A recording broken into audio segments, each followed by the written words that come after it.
శ్రీ సాయినాథాయ నమః. ఈరోజు శ్రీ సాయి దివ్య పూజ గురించి తెలుసుకుందాము. శ్రీ సాయి దివ్య పూజ గురువారం నాడు చేయాలి. ఈ దివ్య పూజను మొదలుపెట్టే ముందు 5, 7, 11, 21 గురువారాలు పూజ చేయుటకు సంకల్పం చేసుకోవాలి.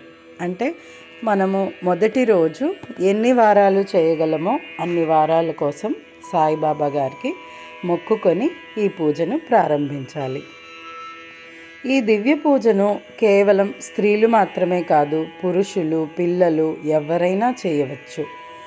ఈ దివ్య పూజ జాతి, మత, కుల, ధర్మ భేదాలు లేకుండా ఎవరైనా చేయవచ్చు. ఈ దివ్య పూజ సంపూర్ణ శ్రద్ధ కలిగి మరియు పవిత్రమైన భావనతో చేయగలరు. ఈ దివ్య పూజ కోసం ఉపవాసం అనేది అసలు చేయకూడదు. అనగా దివ్య పూజ చేసేవాళ్ళు పూజ చేసిన అనంతరం ఫలహారం, భోజనం ఏదైనా తీసుకోవచ్చు. ఇక ఈ సాయి దివ్య పూజ పద్ధతి గురించి తెలుసుకుందాం. ఈ దివ్య పూజ అత్యంత అద్భుత చమత్కారమైన పూజ. దివ్య పూజ చేసే ముందు అరచేయంత ఒక తెల్లని రుమాలు తీసుకొని పసుపు నీళ్ళల్లో ముంచి తీసి ఎండబెట్టి తయారుగా ఉంచుకోవాలి. గురువారం నాడు తూర్పు దిశలో బాబాగారి ప్రతిమను లేదా ఫోటోను కూర్చొని పెట్టుటకై ఒక చిన్న ఆసనం తయారు చేసుకుని ఆ ఆసనంపై స్వచ్ఛమైన బట్టను పరిచి బాబాగారిని కూర్చుంటబెట్టగలరు. తదనంతరం బాబాగారికి చందన తిలకం పెట్టి తమరి శ్రద్ధ, భక్తి, శక్తిని బట్టి సుగంధ పుష్పాలను మాలగా వేసి బాబాగారి మెడలో వేయగలరు. నేతితో దీపం వెలిగించి అగరుబత్తి, ధూపం కూడా వెలిగించగలరు. బాబాగారి ఫోటోలో శ్రీ గణేష్ మరియు మీ యొక్క కులదేవి దేవత యొక్క ఫోటో ప్రతిమను కూడా కూర్చుండబెట్టగలరు. దివ్య పూజకు తయారు చేసుకొనిన పిదప బాబాగారి ఎదుట కూర్చుని ఆరబెట్టి ఉంచిన పసుపు రుమాలులో ₹1 లేదా ₹2 బిళ్ళను పెట్టి మీ మనసులోని కోరికను బాబాగారికి చెప్పుకొని ఆ కోరికను తీర్చమని మనసారా ప్రార్థిస్తూ 5, 7, 11, 21 గురువారాలు ఈ పూజను చేయడానికి మొక్కుకొని ముడి కట్టగలరు. ఆ ముడిని బాబాగారి శ్రీచరణంలో ఉంచగలరు. మొక్కుముడి మొదటి గురువారం మాత్రమే చేయగలరు. దివ్య పూజ చేసే ముందు మీ వద్ద కొన్ని విడిపూలు ఉంచుకొనగలరు. ఈ పుస్తకంలో మున్ముందు ఇచ్చిన శ్రీ సాయి స్వరూపంకు నమస్కారం చేయగలరు. తదనంతరం శ్రీ సాయి అష్టోత్తర శతనామావళి చదవగలరు. అష్టోత్తరం చేసేటప్పుడు పువ్వుల రేకులు బాబాగారి ప్రతిమ పైన వేస్తూ ఉండాలి. పిదప దివ్య పూజలో ఇవ్వబడిన 6 అధ్యాయాలు చదవగలరు మరియు శ్రీ సాయి స్మరణం చేయగలరు. హారతి చేసి ప్రసాదంలో కిచిడీని నైవేద్యంగా పెట్టగలరు. మొక్కుకున్న గురువారాలు పూర్తి అయ్యేటప్పుడు ఆఖరి గురువారం నాడు ఈ పుస్తకంలో ఇచ్చిన రీతిలో ఉద్యాపన చేయగలరు. ఆఖరు గురువారం నాడు ముత్తైదువులకు కానీ, ఆడపిల్లలకు కానీ, మగవారు కానీ, పిల్లలైనా పెద్దలైనా ఎంతమందిని మీరు పిలవగలిగితే అంతమందిని పిలిచి కిచిడీని ప్రసాదంగా ఇచ్చి ఆ పుస్తకాన్ని కానుకగా ఇవ్వగలరు.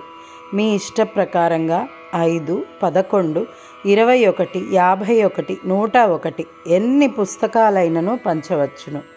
మన సద్గురువు మహిమను చాటి చెప్పే ఈ దివ్య పూజ పుస్తకం ఎవరైనను ఎన్నైనను పంచవచ్చు. ఎన్ని ఎక్కువ పంచగలరో అంత ఎక్కువ ఫలితం దొరుకుతుంది. శ్రీ సాయి ఆశీర్వాదం ప్రాప్తిస్తుంది. ఈ దివ్య పూజ ఏమీ తినకుండా చేయకూడదు. బాబాగారికి ఉపవాసం చేయటం ఇష్టం ఉండదు. అందుచే భక్తులు ఫలహారం, భోజనం తప్పకుండా తీసుకోగలరు.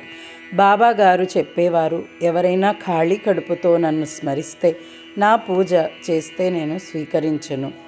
ఒకసారి మొక్కుకుని దివ్య పూజ పూర్తి చేసిన తరువాత మరొకసారి కానీ, ఎన్నిసార్లు అయినా కానీ ఈ దివ్య పూజను సంకల్పించి పద్ధతిగా పూర్తి చేయదలిచినచో చేయవచ్చును. మధ్యలో ఏదేని గురువారం మీరు పుణ్యతీర్థంను పోవునట్టు వల్లనో, మాసధర్మం వల్లనో పూజ చేయలేకపోయినచో ఆ గురువారం లెక్కలోనికి తీసుకోకూడదు. తరువాత వారం పూజను కొనసాగించగలరు. మొత్తం కలుపుకొని మొక్కుకున్న గురువారాలు పూర్తి చేయాలి. మీ గృహంలోనే పూజ సంకల్పించుకొని చేయాలి. ఏ పూజకైనా మొదట వినాయకుడి పూజ చేసుకుంటాం కాబట్టి అదేవిధంగా వినాయకుడికి పూజ చేసుకున్న తర్వాత శ్రీ సాయినాథుని అష్టోత్తరము 6 కథలు చదువుకొని నైవేద్యం పెట్టి హారతి ఇవ్వాలి. ఇదండి శ్రీ సాయి దివ్య పూజ యొక్క నియమాలు, పద్ధతి. ఈ విధంగా చేసుకుంటే ఆ శ్రీ సాయినాథుని ఆశీస్సులు మనందరి మీద తప్పకుండా ఉంటాయి. మనం కోరుకున్న కోరికలన్నీ నెరవేరుతాయి. మొదటి గురువారం కట్టిన ముడుపుని మనం ఎన్ని వారాలు మొక్కుంటామో ఆ చివరి రోజు సాయిబాబా గుడిలో హుండీలో వెయ్యాలి. ఇది చాలా చాలా సులువైన పద్ధతి అండి. సాయిబాబా గారిని మనం తలుచుకుంటూ అష్టోత్తరము ఒక చిన్న 6 కథలు మాత్రమే ఉంటాయి. ఇవన్నీ చదువుకుని మనం స్వామివారికి ఏదో ఒక నైవేద్యాన్ని సమర్పించి హారతిచ్చి స్వామి యొక్క ఆశీర్వాదాన్ని తీసుకోవడమే. ఇదంతా మొత్తం అరగంటలో మనకు ఈ పూజ అయితే చక్కగా అయిపోతుంది. కానీ ఈ చిన్న పూజ అయినా చాలా చాలా మహిమాన్వితమైన పూజ అని చెప్పవచ్చు. ఎందుకంటే నేను చాలాసార్లు చేసి ఎన్నో విధాల ఆయన ఆశీర్వాదాన్ని పొందాను. శ్రీ సాయినాథుడి పుస్తకం ఈ దొరకలేని వాళ్ళు, నేను ఆల్రెడీ ఒక వీడియోలో అష్టోత్తరాన్ని అయితే అప్లోడ్ చేస్తాను. ఇంకొక వీడియో నేను ఈ శ్రీ సాయి దివ్య పూజ యొక్క 6 కథలను కూడా అప్లోడ్ చేస్తాను. ఆ లింక్స్ని ఈ వీడియో కింద నేను డిస్క్రిప్షన్లో పెడతాను. ఎవరైనా ఈ పుస్తకం దొరకని వాళ్ళు చక్కగా ఈ వీడియోలను చూసి పూజ చేసుకోవచ్చు. శ్రీ సాయినాథ్ దివ్య పూజ యొక్క పుస్తకం యొక్క ఫోటో కూడా ఈ వీడియోలో అప్లోడ్ చేస్తాను. తప్పకుండా చూడండి. స్వామివారి ఈ పుస్తకం దొరికితే తప్పకుండా చేసుకోండి. మీ అందరికీ చాలా మంచి జరుగుతుంది. అదేవిధంగా స్వామివారికి కావాల్సింది శ్రద్ధ, భక్తి. ఇది తప్పకుండా మనం పూజ చేసే ముందు శ్రద్ధ, భక్తితో మనం ఆయన్ని స్మరిస్తూ చేసుకుంటే మనకు కలిగిన బాధలు, మనకు కావలసిన కోరికలు ఇవన్నీ నెరవేర్చడానికి స్వామివారు ఎప్పుడూ ముందుంటారు. ఓం శ్రీ సాయినాథాయ నమః. శ్రీ సాయినాథుడి యొక్క ఆశీర్వాదములు మనందరి మీద ఉండాలని కోరుకుంటూ సుందర్ సాయి సుధా నుంచి మీ Pallavi. Thanks for watching this video. ఓం శ్రీ సాయినాథాయ నమః.